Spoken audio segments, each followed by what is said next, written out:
वबरकातुहू। आज मैं आप लोगों को प्यारे नबी की शर्म हया का एक वाक़या बताना चाहती हूँ।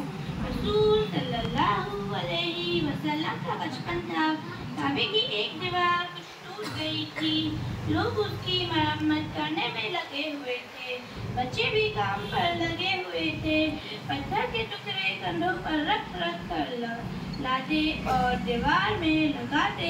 थोड़ी देर में जब बच्चों के कंधे दुखने लगे तो बच्चों ने अपना अपना तहबंद खोल कर कंधों पर रख लिया ताकि पत्थर लाद कर आसानी हो।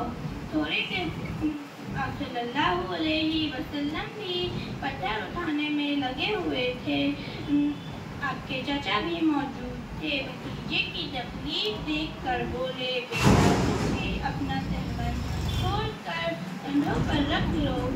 रसूल सल्लल्लाहु अलैहि वसल्लम ने ऐसा करना चाहा तो शर्म की वजह से बेहोश हो गए।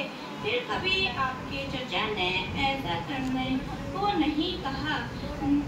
आप सल्लल्लाहु अलैहि वसल्लम ने फरमाया, अल हयाउ शुअबतुम मिनल ईमान।